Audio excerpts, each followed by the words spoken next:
Games. Hopefully, magka-podium finish natin. Sir. Siyempre, kumbaga, kung athlete ka, itingin mo talaga yung Olympics. Gusto mo maging Olympian game, one day. So, for now, grassroots level, from elementary, secondary, suntok sa buwan, huli na, lalo na yung most cases na included sa Busan, so parang nakakatawa na yung mga nakakabali ng sports. So, dito ka lang i-event. So, lower, yung na umabot po hanggang sa mas maraming bata Okay. Para sa mga nakikinig sa atin, anong makukuha ninyong advice para dito sa sport na ito? Kung sa mga beginners na rin, na nice interesado na maglaro ng kabady and of course palaganapin at i-propagate natin itong sport sa mga players natin.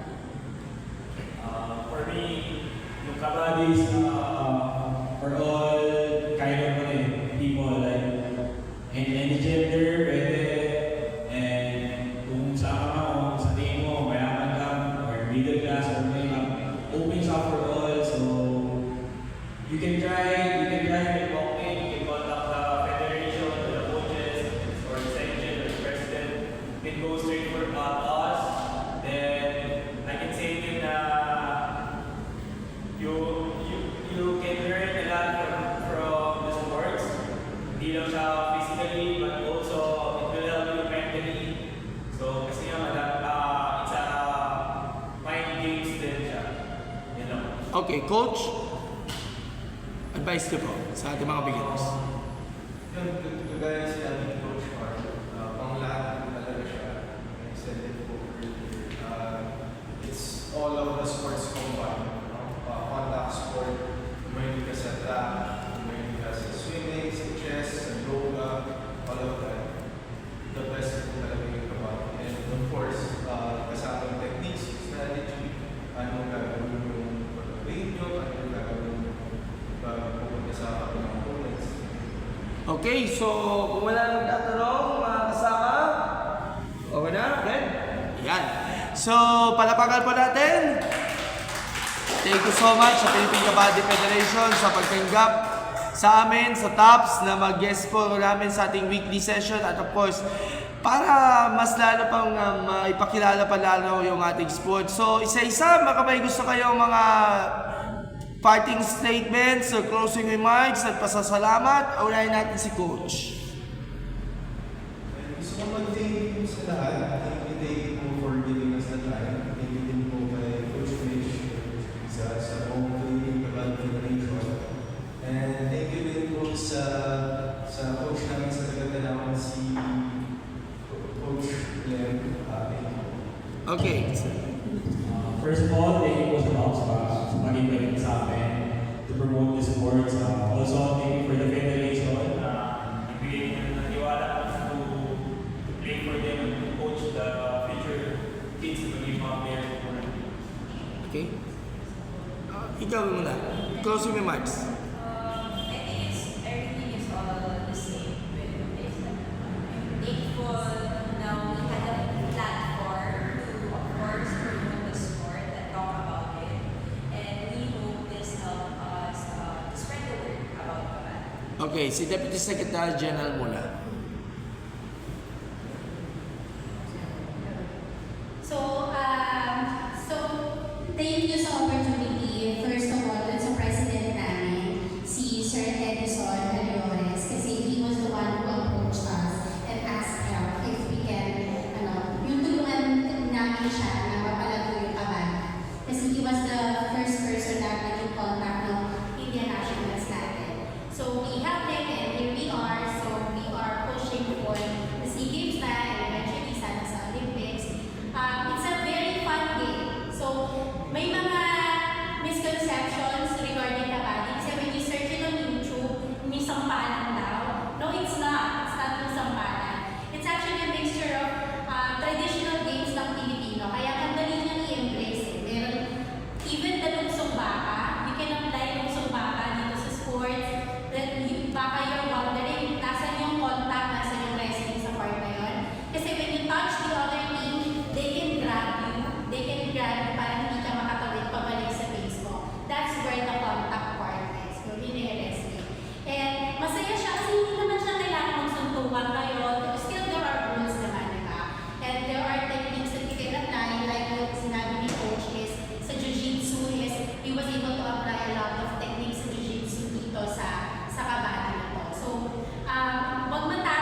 si Coach, you're also into Jiu-Jitsu. So, paano niyo nakuha yung mga fundamentals nito para dito sa sport?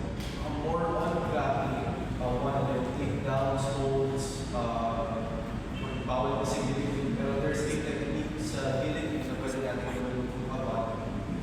There's also this scissors takedown, and also shoot, wrestling shoot, and also Okay, thank you. LG, yung closing remarks po. Maraming salamat po sa time na binigay niyo din. Maraming salamat po sa opportunity na binigay niyo sa akin. And of course, si Sec Gen Mitch, thank you din sa pag-contact niyo sa amin para mag-guest. At natuloy na rin kasi supposedly, nung una namin kita mag-guest dito, mainly nga sa pangyayari, aksidente, pero all's well is ends well. So, sir, ang inyong contact details, paano namin makukontak, and of course, may mga gusto kayo pasalamatan. Ayun po, thank you po sa inyo, Laps. Maraming salamat po sa spend ng time with us. Maraming salamat din po sa opportunity na magkaroon po na exposure yung Philippine Kabaddi Federation. We're really trying to send the message sa buong Pilipinas na we exist. And sa mga future games and rings po at programs ng team, kindly follow us na po sa Facebook page namin sa Philippine Kabaddi Federation. So yun lang po. Hopefully magtuloy-tuloy po ito and sana mas marami po kami makita ng mga Pilipino na naglalaro ng sports. Alright, thank you so much to everyone na nakasama namin dito from the Philippine Kabaddi Federation. Sana mapunta natin at ma-cover natin itong kabaddi at para at least pagkilala, promote na rin ang sport dito, and we wish you all the best sa inyong hangarin ninyo to qualify and to hopefully win the gold pag nakalusot kayo sa Southeast Asian Games. So we're praying and manifesting for that. Sa ngalan po, Nina Edwin Mulyon, Ning Pabayano ang Gini Bilota, Henry Vargas, Sierra, The Legend, Red Dumo, at singit na rin si Edmond Pangilinan at iba pa mga kasama sa Tabloid Organization ng Philippine Sports. Maraming salamat po, Philippine Sports Commission, Chairman Pato Gregorio, ang Pucaris Bread, Berus Special Cuisine at Mama's Kitchen. And don't forget to follow, like, and subscribe sa Top Usapang Sports Facebook page. See you next week! Dito lamang po sa Top Usapang Sports Forum. Ako po si Gab Peras ng Sports Corner PH. Magandang umaga po sa inyo lahat and God bless us all. Maraming salamat. Ano tayo?